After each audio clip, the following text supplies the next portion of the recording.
Hey everyone, it's Paul here from Yard Empire. Just going to do a quick video for you on how to sharpen the power rotary scissors, and also just to give you a few little tips on what to do with them to help to maintain them. Alright, so what you need is, firstly, to get them off, you need a pair of long nose pliers. Now what we do with our long nose pliers is we just fit it into the two holes of the clip. Right, squeeze it together and then that clip will come straight out. Now just remember there's two sides to this clip.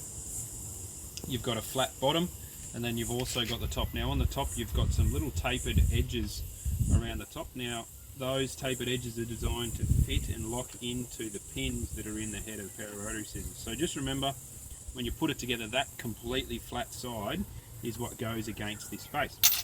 Alright, once you've taken that off, then you can slide your bottom assembly, right, so that the holes line up with the pin, and then that'll pop off. Now I've taken this one apart already, so that just comes off.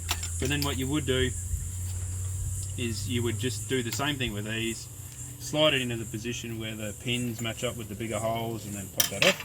And the same with this one, you just rotate this one so that those pins match up with the larger opening holes, and then slide that apart. Now a good opportunity to give this a clean. So don't put any degreaser or any sort of detergent or anything like that on this part of the head to clean this. Just give this a wipe, because what we don't want is we don't want that degreaser getting inside the head where the important grease is. Right, so just give that a wipe out. These parts, now that they're separated, you can spray them with your pressure washer, degreaser, to give them a good clean, or give them a wipe out. Alright, now we get a few questions on social media regarding the power rotary scissors themselves. What do they fit to? So look, we get a lot of questions, we can't always answer them. Generally what we look for with the power rotary scissors, because they require just that little bit more torque or a little bit more power to get them running compared to your standard line trimmer head, we look for anything, say around the, if you're going cordless or battery, we look for anything say around the 36 volt and above to run them. We obviously like to match them up to the Ego range, because that's 56 volt, plenty of power for this unit. There's 60 volt out there, there's 40 volt. Now when it comes to running them with a petrol engine, we look to go 25cc and above.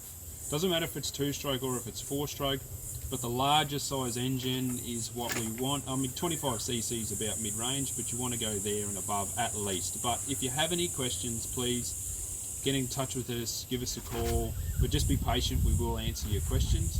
What else going to cover? Now, just to remember, there's also different variations of these on the market, different brands. Now, the beauty of the power rotary scissors, or the IDEC power rotary scissors, is that both of these blades run independently from each other in different directions.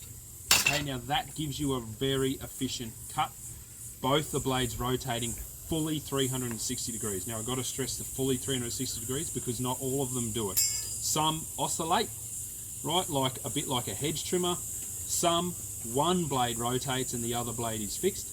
This is the only version where both blades rotate opposite each other. So again, just remember that when you're looking on the market for other variations of these. Alright, so what are we going to do when we sharpen them? So this is your cutting surface here, right, and obviously when you put the two blades, both have cutting surfaces, and when you put them together they want to rotate away from each other like a pair of scissors. We're not going to touch this surface here. What we're going to do is we remove material from the back edge. Now what that does is it thins that tooth out a little bit, but as it thins it out, it gives us a new edge on there. So that'll take back any damage, it'll reduce this landing here a little bit, but that'll give us a nice clean edge again. Now how do we do it? So you want to use your grinder, cordless grinder or corded grinder, it doesn't matter. Doesn't matter the size of the disc. Don't use 9-inch because they're obviously way too big.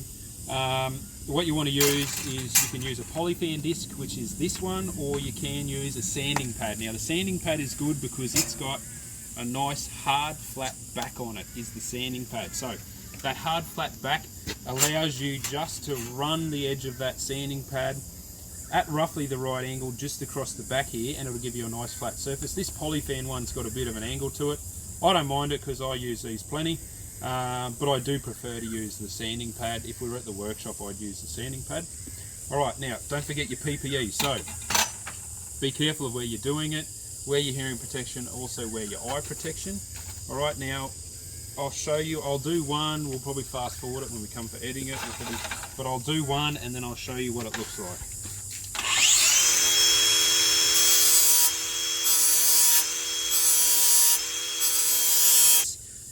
Because I've reduced that, like I said, you end up with a nice fresh edge right along there. So what you want to do is you put it on a nice hard flat surface, you get the angle of your grinder right, you run it round, you rotate it, you do the next one, obviously you go the whole way around, and you do exactly the same thing with the other one. Right, so you do that and you go the whole way around, and that's it guys. Pretty simple, but it enables you to just bring back some of that damage that you might have got on there by hitting something hard. And making these last a little bit longer. Just remember, as time goes by, you're going to reduce that cutting land back further and further and further. Obviously, it will get to the stage where you will need to replace them, and you shouldn't need to do it too often. I would say, just have a look at, horsefly. I would say just have a look at how it's cutting. Don't think about, should I do it every 2 months, 3 months, 6 months. Have a look at how it's cutting. If it's not cutting well, then do it, because everyone's situation is going to be completely different with regards to how often you need to do it. Alright, so there you go everyone. That's how you sharpen the power rotary scissors. If you have any questions or you want me to, I guess, give you a little bit more detail in some area, just shoot us a message and we'll do that for you, no worries. Alright, thanks everyone and talk to you soon.